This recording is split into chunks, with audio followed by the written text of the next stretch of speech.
ओंकारपूर्विकास्तिस्रो महाव्याहृतयो अव्ययाः त्रिपदा चैव सावित्री विज्ञेयं ब्रह्मणो मुखम् विज्ञेयो ब्रह्मणो मुखम्। Gayatri mantra is the mouth of Almighty God, says Manusmriti. அப்படின்னு குருநாதர் காயத்ரி மந்திரத்துடைய எக்ஸ்பிளனேஷன் தன்னுடைய வெப்சைட் vedmandir.comல எங்கள் குருநாதர் எழுதும்போது ஒரு வார்த்தை எழுதியிருக்காரு. நான் என்னுடைய குருநாதரோட ஆர்டிக்கல் இவ்வளோ வருஷமாக படிக்கிறேன், பட் இந்த வார்த்தையை நான் மிஸ் பண்ணிட்டேன். அப்புறம் மனுஸ்மிருதி 2/81 எடுத்து பார்த்தா ரொம்ப அருமையான ஸ்லோகம் இது. இப்போ நான் படித்த ஸ்லோகம் மனுஸ்மிருதி 2/81 2வது அத்தியாயத்தில் 81வது ஸ்லோகம். அதில் சொல்கிறாரு, ஓம்கார பூர்விகா திஸ்த்ரோ. திஸ்த்ரோனா தீனா, திஸ்த்ரோனா 3. ஓம்காரத்தை விட, ஓம்காரம்னா இறைவனுடைய ஓம் என்ற நாமத்தை, திஸ்த்ரோ 3 மகா வியாகிருத்தையோ அவ்யயாக, இந்த 3 மகா வியாகிருத்தையோடு சேர்ந்து ஜபம் செய்ய வேண்டும் அப்படின்றாரு. மகா வியாகிருத்தினா என்ன அர்த்தம்னா பூர் புவஹ ஸ்வஹ, இந்த 3 திஸ்த்ரோ மகா வியாகிருத்தையோ பூர் புவஹ ஸ்வஹ, இந்த 3தோட சேர்ந்து ஓம சேர்த்துண்டு, அவ்யயனா தனித்தனியாக சேர்க்கணும். ஓம் பூர் ஓம் புவஹ ஓம் ஸ்வஹ அப்படின்னு தனித்தனியாக 3 தடவை சொல்லி நம்ம ஜபம் செய்யணும் அப்படின்னு சொல்கிறார் மனு பகவான். இது காயத்ரி மந்திரத்துடைய உபாசனை விதி, ரொம்ப சீக்ரெட்டான உபாசனை. இதில் இந்த 3 மட்டும் தனியாக நம்ம முதல்ல ஜபம் செய்யணும். காயத்ரி மந்திரத்தை ஃபுல்லாக சொல்லாமல் இந்த 3 மட்டும் வச்சு ஓம் பூர் ஓம் புவஹ ஓம் ஸ்வஹ ஓம் பூர் ஓம் புவஹ ஓம் ஸ்வஹ, இப்படி ஒரு இடத்துல அமைதியாக உட்கார்ந்து இந்த 3 மகா வியாகிருத்தையோட ஓம சேர்த்து நம்ம ஜபம் செய்யணும். அப்போ ஜபம் செய்யும்பொழுது நமக்குள்ள என்ன பாவனை இருக்கணும்னா பூ புவஹ ஸ்வஹ, அந்த அர்த்தத்துடைய பாவனை இருக்கணும். ஓமோட அர்த்தத்துடைய பாவனை இருக்கணும். சர்வரக்ஷக பரமேஸ்வரன் ஓம். ஓம்னா சர்வரக்ஷகன் பரமேஸ்வரன். பரமேஸ்வரன் இறைவனுடைய ஒவ்வொரு ஆக்டிவிட்டியும் நம்ம அப்சர்வ் பண்ணோன்னு வச்சுக்கோங்களேன். ஜீவாத்மாவிற்கு உடலை அருள்கிறார், இதுவும் ரக்ஷாவோட குவாலிட்டி தான். இறைவன் ஜீவாத்மாவிற்கு உடலை அருளி ரக்ஷா பண்ணுறாரு. அதே மாதிரி உலகத்தை படைத்து ரக்ஷா பண்ணுறாரு. சீசன்ஸ் 6 விதமான சீசன்ஸ், ஒவ்வொரு காலங்கள். அந்த ஒவ்வொரு காலமும் நம்ம 12 மந்த்ஸில், இப்போ இந்தியாவில் இருக்கோன்னா 6 சீசன் இந்தியாவில். இந்த இல்லாட்டி பிரதானமாக 4 சீசன் வச்சுக்கோங்களேன். இந்த 4 சீசன் மூலமாக நமக்கு இறைவனுடைய கருணை ரக்ஷா வருது. அதே மாதிரி கர்மத்தின் பலன்களை நியாயபூர்வமாக அளிப்பதால் இறைவன் ரக்ஷா பண்ணுறாரு. ஜனனம் மரணம், இப்போ உதாரணத்துக்கு உலகத்தில் பிறந்துட்டே இருக்கோம், இறக்கலாம், யாருமே இறக்கலன்னு வச்சுக்கோங்களேன். இறப்புங்கிறது நம்மளால் ஏற்றுக்க முடியாத ஒரு விஷயந்தான். நம்மளுடைய சொந்த அம்மா அப்பா தாத்தா பாட்டி மனைவி மகன் மகள் இல்லாட்டி இந்த மாதிரி நம்ம இறக்கிறது நம்மளால் ஏற்றுக்க முடியாது. நம்மளுடைய ரொம்ப க்ளோஸ் ரிலேஷன் இறக்கிறத ஏற்றுக்க முடியாது. பட் யாருமே இறக்கலைன்னா என்ன ஆகும்? பிறந்துட்டே இருக்காங்க, இறக்கலைன்னா என்ன ஆகும்? இந்த இறப்பிலும் ஒரு ரக்ஷா இருக்குது. இறைவனுடைய இறப்பிலும் அந்த ரகசியத்துலேயும் ஒரு ரக்ஷா இருக்குது. ஒரு இறைவன் நம்மளை காக்கிறார். டைரக்டாக இன்டைரக்டாக மிருத்யு மூலமாகவும் சரி, ஜனனம் மூலமாகவும் சரி, இந்த உலகத்தை இறைவன் பேலன்ஸ் பண்ணுறாரு. ஸோ இறைவனுடைய ஒவ்வொரு ஆக்டிவிட்டிலையும் இறைவனுடைய அந்த ரக்ஷா, சர்வரக்ஷகன் அந்த குணம் இருக்குங்கிறத நம்ம நல்லா உணரணும். இப்போ ஓம் பூர் அப்படி சொல்லும்பொழுது மனசுக்குள்ளே உட்கார்ந்து தியானம் பண்ணும்பொழுது புஹு இதிவை பிராணக, பிராணத்தை விட பிரியமானவன், பிராணத்தை நமக்கு அளிப்பவன். பிராணத்தை விட பிரியமானவன் நம்ம சொன்னால் நமக்கு இறைவன் மேலே காதல் வருதானா? வராது. சிம்பிளாக ஒரு வார்த்தை சொல்கிறோம், ஹே இறைவா நீ பிராணத்தை விட பிரியமானவன் நம்ம சொல்கிறோம். ஆனால் அதில் அன்பு இருக்கா? அதை சொல்லும்பொழுது ஒரு அன்பு ஏற்படுறதான்னு நீங்கள் உண்மையிலேயே யோசிச்சு பாருங்கள். அன்பு ஏற்படலை. ஏன்? ஏன்னா இறைவனுடைய குணத்தை நம்ம ஆராயலை. நம்ம புதுசாக கல்யாணம் ஆயிருக்கு, ஒய்ஃபை பார்த்து ஹஸ்பண்ட் பேசும்பொழுது அந்த ஹஸ்பண்டுக்குள்ளேருந்து அப்படியே அன்பு வெளிப்படும் ஒய்ஃப்காக, வைஸ் வர்ஸா. அந்த அன்பு வெளிப்படுறது பாருங்களேன். அந்த அன்பு வெளிப்படும்பொழுது அந்த ஒய்ஃபுக்கு புரியும், என்னுடைய கணவன் என் மேலே ரொம்ப ஆசை வச்சுருக்காரு. அதே மாதிரி கணவனுக்கு புரியும், என் ஒய்ஃப் என் மேலே எவ்வளோ ஆசை வச்சுருக்கா. அன்பு வெளிப்படுறது தெரியறது. ஒரு ஆத்மா இன்னொரு ஆத்மாவை நேசிக்கும்பொழுது அந்த ஆத்மாவுக்கு தெரியறது, என் மேலே எவ்வளோ அன்பு வச்சுருக்காரு அவர் அப்படின்னு. ஆனால் இறைவன், நம்ம ஜீவாத்மா, நம்ம பரமாத்மாவை ஓம் பூன்னு சொல்கிறோம், ஆனால் அன்பு ஏற்படலை. இறைவனுக்கு அந்த அன்பு புரியல. அதாவது புரியலன்னா இறைவனுக்கு தெரியும், இவன் சும்மா ஃபார்மாலிட்டிக்கு சொல்கிறான் ஓம் பூன்னு, இவனுக்கு என் மேலே உண்மையான அன்பு கிடையாது, உண்மையான பாசம் கிடையாது. ஏன் கிடையாது? ஏன்னா இவனுக்கு என்னுடைய குவாலிட்டிஸ் என்னன்னே தெரியாது. ஸோ அதனால்தான் ஜபம் செய்கிறது அர்த்தம், பாவனை. முதல்ல அர்த்தத்தை தெரிஞ்சுக்கணும். புஹு இதிவை பிராணக, புஹுங்கிற வார்த்தைக்கு அர்த்தம் தெரிஞ்சுக்கணும். முதல்ல அர்த்தத்தோடு சேர்ந்து பாவனை பண்ணணும். பாவனையோடு சேர்ந்து இன்னும் 2-3 விஷயம் சொல்லணும். என்ன சொல்லணும்னா சம்போதனம்னா நம்ம இப்போ கூப்பிடுறோம், அப்பான்னு கூப்பிடுறோம், அம்மானு கூப்பிடுறோம், ரிலேஷன்ஷிப் ஏற்படுத்துகிறோம். அப்பான்னு கூப்பிடும்பொழுது அப்பாவை பேர் சொல்லி கூப்பிட மாட்டோம், அம்மாவை பேர் சொல்லி கூப்பிட மாட்டோம். அப்பா அம்மானு கூப்பிடும்பொழுது அந்த இடத்துல ஒரு அன்பு வெளிப்படுறது பாருங்கள். அதே மாதிரி இறைவனையும் நம்ம அப்பா அம்மானு கருதணும். ஓம் பூர் ஓம் புவக ஓம் ஸ்வகன்னு சொல்லும்பொழுது இறைவன் மேலே நம்ம அன்பு செலுத்த வேணும். ஏ பரமபிதா பரமேஸ்வரா அப்படின்னு இறைவனை கூப்பிடணும். ஸோ அதனால தான் இங்கே ரிஷி என்ன சொல்கிறாருன்னா, ஓம்கார பூர்வீகா திஸ்த்ரோ மகா வியாகிருத்தையோ அவ்யயாக. இந்த மகா வியாகிருத்தியை திருப்பியும் ஜபம் செய்யும்பொழுது உனக்கு இறைவனுடைய குணம் புரிய ஆரம்பிக்கும் மெல்ல மெல்ல. இப்போ ஓம் பூர் ஓம் புவஹ ஓம் ஸ்வஹ இப்படி ஜபம் பண்ணுங்க மனசுக்குள்ள. இந்த ராகத்தோட வேற ராகத்தோட ஜபம் பண்ணும்பொழுது ஒரு செகண்ட் பாஸ் பண்ணி ஒரு வார்த்தையை சொன்ன பிறகு பாஸ் பண்ணி நல்லா யோசிங்க. இப்போ நான் சொன்னேன் பாருங்களேன், இறைவன் எப்படிலாம் ரக்ஷா பண்ணுறாரு. அப்போ இறைவன் இப்படிலாம் நம்மளை ரக்ஷா பண்ணுறாருங்கிற விஷயத்தை நம்ம ஆராய இறைவன்னா யாருன்னு புரிய ஆரம்பிக்கும். அப்போ புஹுன்னு சொல்லும்பொழுது நம்ம மூச்சு மேலே ஃபோக்கஸ் பண்ணுவோம். ஒரு செகண்டு புஹு இதிவை பிராணக. மூச்சு இல்லாமல் இப்போ ஒரு ரூம்குள்ளேயே, இப்போ நான் இந்த ரூமில் இருக்கேன், வீடியோ பண்ணிட்டுருக்கேன், ஃபேன் போடலை, ஏசி ஓடலை, வேர்க்கிறது, என்னால் மூச்சு சரியாக விட முடியல. அப்போ நான் என்ன ரியலைஸ் பண்ணுறேன்னா, புஹு இதிவை பிராணக, பிராணத்தின் நாயகன். ஒரு செகண்ட் கூட நம்மளால் ஒரு 10 நிமிஷம், ரூம்லாம் திறந்துருக்கு, ஜன்னல்லாம் திறந்துருக்கு, பட் இருந்தாலும் ரூம்குள்ளே உட்கார முடியலையே. இப்போ ஒரு ஆள் மூச்சு விட முடியலன்னா அவன் எவ்வளோ தவிப்பான். ஸோ மூச்சு விடுவதற்கு தேவையான உபசாதனங்களை உடம்புக்குள்ளே படைச்சு மூச்சு இழுக்கிறதுக்கான தகுதியை நமக்கு ஜீவாத்மா கொடுத்துருக்காருன்னா அப்போ இறைவன் எவ்வளோ பெரிய தானி அப்படிங்கிற விஷயத்தை நம்ம ஆராயணும். அதே மாதிரி புவக, துக்கத்தை அறுத்து எரிபவன் பரமேஸ்வரன். ஏன்னா துக்கம்ங்கிற வார்த்தை இறைவனுக்கு தெரியாது. இப்போ சூரியன்கிட்ட போய் உனக்கு இருட்டுனா என்னன்னு தெரியுமானா சூரியன் கேட்கும், இருட்டுனா என்ன எனக்கு தெரியாது. அதே மாதிரி தான் இறைவன் துக்கத்திற்கு அப்பாற்பட்டவன். ஸோ இறைவனோட நம்ம சேரும்பொழுது நம்மளும் துக்கத்தை தாண்டி விடுவோம். ஸோ இப்போ உதாரணத்துக்கு சொல்லப்போனால் இப்போ கண் இல்லை, நமக்கு இறைவன் கண்ணு கொடுக்கலன்னு வச்சுங்களேன். பிறவிலே நம்ம குருடராக பிறக்கிறோம், இல்லாட்டி காது கேட்கல, வாய் பேச முடியல, அப்படி இல்லாட்டி உடம்பு சரியில்லை, அங்கஹீனமாக பிறக்கிறோன்னு வச்சுக்கோங்களேன். அவங்க எவ்வளோ துக்கத்தில் இருப்பாங்கன்னு நீங்கள் யோசிச்சு கூட பார்க்க முடியாது. கர்ம வினை பலன்தான். பட் இருந்தாலும் பிறவியிலே ஒருத்தர் குருடராக பிறக்கிறார். விரஜானந்த மகாராஜி பற்றியில் நான் பேசியிருக்கேன். பிறவியிலே குருடு, கண்ணு தெரியாது. கண்ணு தெரியலனாலும் அவர் யோகியாக மாறிட்டார் இறைவனுடைய பக்தி மூலமாக. பட் அந்த மாதிரி துக்கம் நமக்கு இன்னும் கொடுக்கல இறைவன், இனிமேலும் கொடுக்கக்கூடாது. ஸோ நமக்கு நேச்சுரலாகவே அவர் சுகத்தை கொடுக்கறதுக்கு முயற்சி பண்ணுறாரு. ஆனால் நம்ம தான் அதை புரிஞ்சுக்க மாட்டேங்கிறோம்.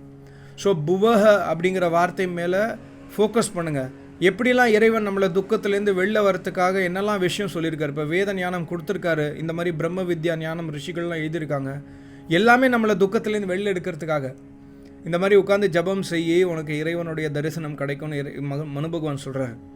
ஸோ நம்ம ஜபம் செய்யணும், நம்மளுடைய கர்த்தவியம். அதே மாதிரி ஸ்வரிதி வியானக சர்வ வியாபகன் சுகஸ்வரூபன், எப்பொழுதுமே மோட்சத்தில் இருப்பவன். எப்பொழுதுமே மோட்சம்னா துக்கமற்ற ஆனந்தம்.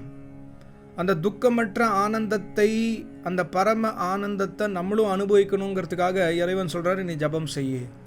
ஸோ அதே தான் மனுபகன் எழுதியிருக்காரு. இந்த மகா வியாகிருத்தியை தினசரி ஜபம் செய். இந்த 3 வார்த்தை, ஓம் பூஹு, ஓம் புவஹ, ஓம் ஸ்வஹங்கிற வார்த்தை 3த்தையும் சேர்த்து ஜபம் செய். இதுக்கப்புறம் என்ன பண்ணோம், அடுத்த லைனில் சொல்கிறாரு, த்ரீபதா ச இவ சாவித்ரி விஜ்ஞேயம் பிரம்மணோமுகம்.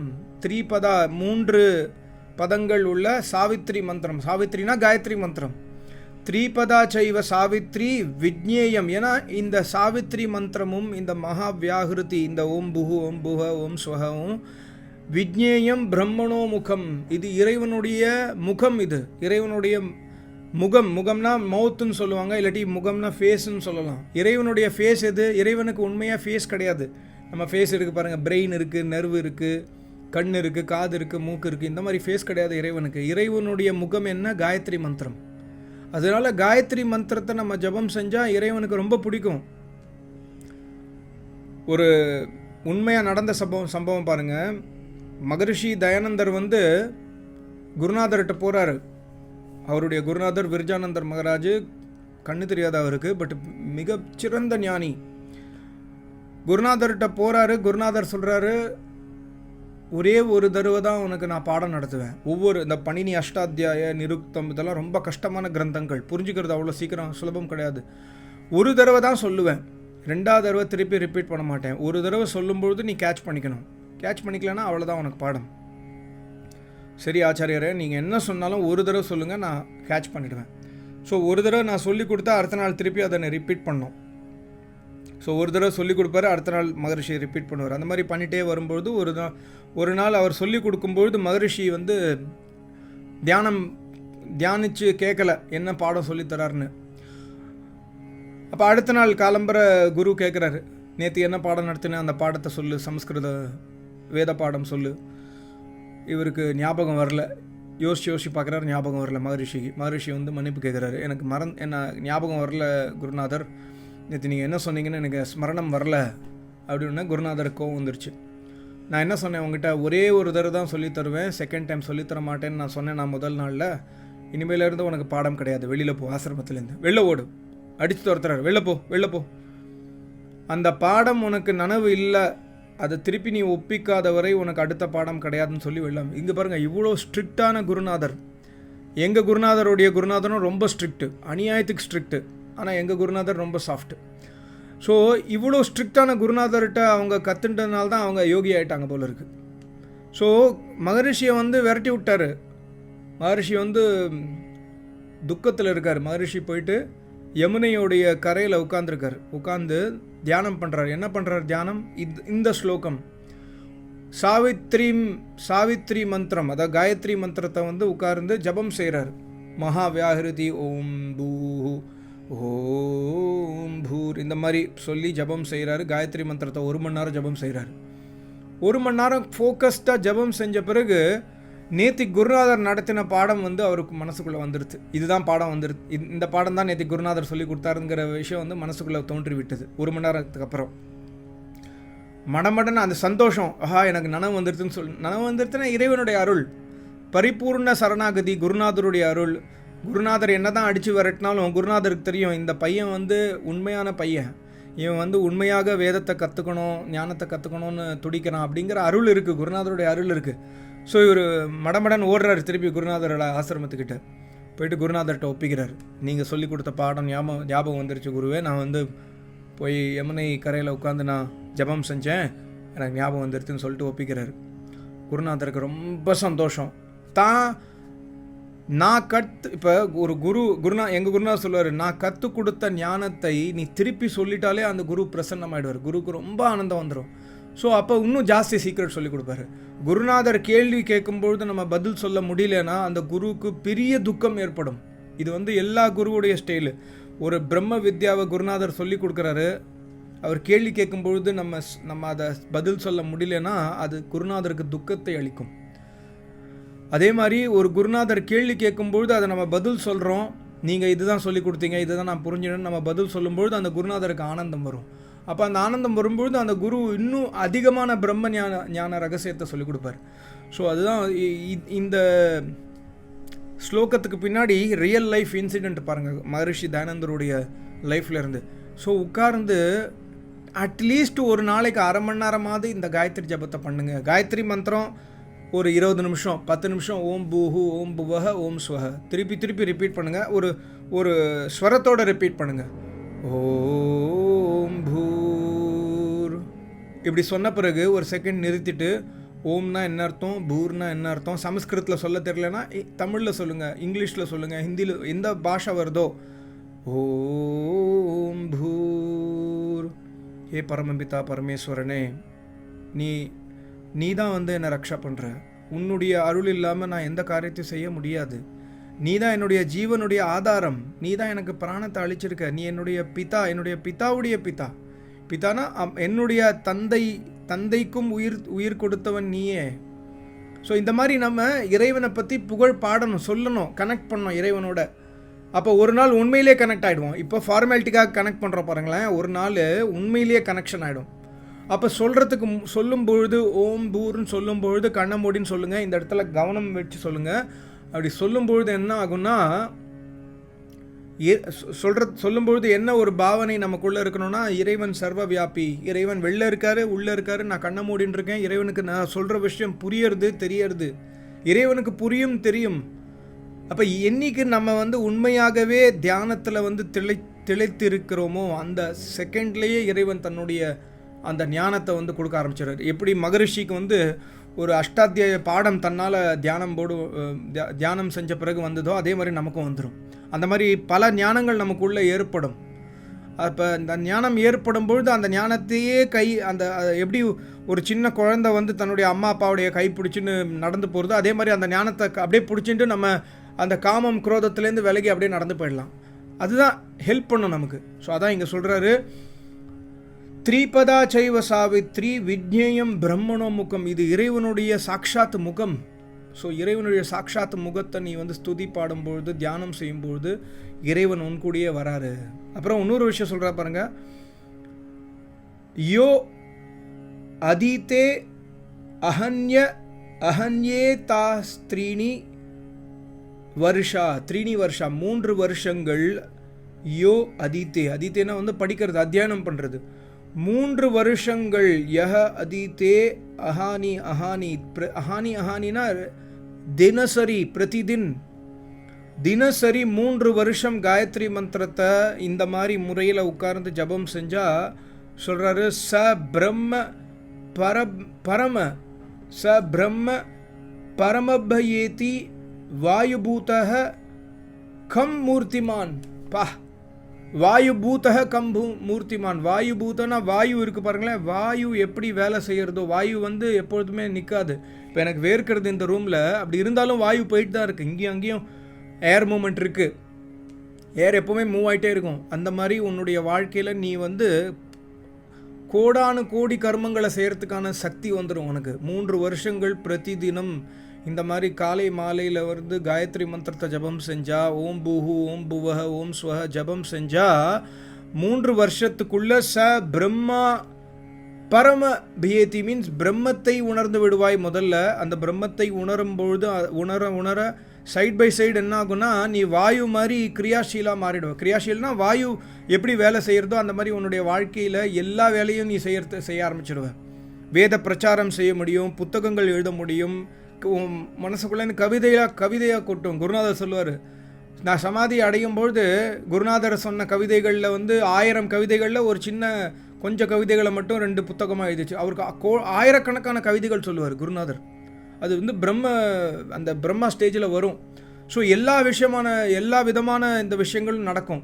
அது மட்டும் இல்லாமல் கம் மூர்த்திமான். கம்னா வந்து ஸ்பேஸ், கம்பிரம்னு சொல்லுவாங்க. கம்புனா ஸ்பேஸ். எப்படி ஸ்பேஸ் வந்து ஸ்பேஸை நம்மளால் பிடிக்க முடியாது, ஸ்பேஸ் நம்ம உடம்புல அட்டாச் ஆகாது, நமக்குள்ளே இருக்குது வெளியில் இருக்குது, அப்படி இருந்தாலும் நம்மளோட அட்டாச்மெண்ட் இல்லாமல் இருக்கும் ஸ்பேஸ். அந்த மாதிரி நீ உன்னுடைய அட்டாச்மெண்ட் எல்லாத்தையும் உடைச்சிருவ இந்த காயத்ரி மந்திரத்துடைய அருளால். ஸோ அதனால் 3 வருஷம்னா ஒரு எக்ஸாம்பிள் சொல்கிறாரு. 3 வருஷம் மட்டும் பண்ணக்கூடாது, நமக்கு வர வரைக்கும் பண்ணணும். ஆனால் 3 வருஷத்துலேயே அதோடைய பெனிஃபிட் வர ஆரம்பிச்சிடுங்கிற மாதிரி சொல்கிறார் மனு பகவான். ஸோ காயத்ரி மந்திர உபாசனை ரொம்ப ரொம்ப முக்கியமானது. ஓம் பூஹு, ஓம் புவஹ, ஓம் ஸ்வஹ. இதை பற்றி நான் ஃபஸ்ட்டு வீடியோ சொல்கிறேன். இந்த ஓம் பூஹு, ஓம் புவ, ஓம் ஸ்வஹ பண்ணுங்க. ஏன்னா நானும் இப்போ தான் பண்ண ஆரம்பிச்சிருக்கேன். நிஜமாகவே உட்காந்து பொறுமையாக ஓம் பூஹு, ஓம் புவஹ, ஓம் ஸ்வஹ உட்கார்ந்து ஒரு 10 நிமிஷம் ஜபம் பண்ணிவிட்டு, அதுக்கப்புறம் 15 நிமிஷம் 20 நிமிஷம் காயத்ரி ஜபம் பண்ணிவிட்டு, அதுக்கப்புறம் ஓம் ஜபம் பண்ணுங்க தினசரி. ஜபம் பண்ணும்பொழுது இறைவன் என்ன பார்த்துட்டு இருக்கார், இறைவன் எல்லா இடத்துலையும் இருக்கார், இறைவனுக்கு நான் ஜபம் பண்ணுறது தெரியறது. அதே மாதிரி இறைவா நீ என்னுடைய அன்னை, நீ என்னுடைய தந்தை, நீ என்னை காக்கிற, நீ எப்படிலாம் என்னை காக்கிற, என் லைஃப்பில் என்னெல்லாம் நடக்கிறது, எப்படிலாம் நீ என்னை காக்கிறங்கிற விஷயத்த எக்ஸ்பிளைன் பண்ணுங்க இறைவனுக்கு. ஸோ இறைவனுக்கு புரியும் நீ உண்மையிலேயே இறைவனை மதிக்கிறியா இல்லாட்டி ஃபார்மாலிட்டி பண்ணுறாங்கிற விஷயம் இறைவனுக்கு புரிகிற வரைக்கும் நம்ம அதை எக்ஸ்பிளைன் பண்ணணும். ஸோ மெல்ல மெல்ல மெல்ல இறைவன் மேலே நமக்கு பாசம் காதல் ஏற்பட வேண்டும். அப்படி ஏற்பட்டால் இந்த மாதிரி விஷயங்கள் ச பிரம்ம அபியேத்தினா இறைவனை பிராப்தம், இறைவனுடைய நமக்கு பரிபூர்ண அனுகிரகம் கிடைக்கும். அது மட்டும் இல்லாமல் இறைவனை நாம் தரிசித்து விடுவோம் அப்படிங்கிற விஷயத்த இந்த பாருங்க, ஒரே ஒரு ஸ்லோகம், 2 ஸ்லோகம் தான், 2/81, 82. இந்த 2 ஸ்லோகத்தில் எவ்வளோ ஞானம் இருக்குது பாருங்கள். அதான் மனுஸ்மிருதி நான் படிக்க 2வது அத்தியாயத்தில் ஒவ்வொரு ஸ்லோகத்துலேயும் டிஃப்ரெண்ட் ஞானம் கொடுத்துருக்காரு மனு பகவான். ஆனால் நம்ம இன்றைக்கி மனு பகவானை மதிக்கிறது இல்லை, ஏன்னா கரப்டட் ஆயிடுச்சு மனுஸ்மிருதி. ஸோ ஒரிஜினல் வெர்ஷனை தேடி நம்ம படிக்கணும். ரொம்ப நன்றி, நமஸ்காரம், ஓம்.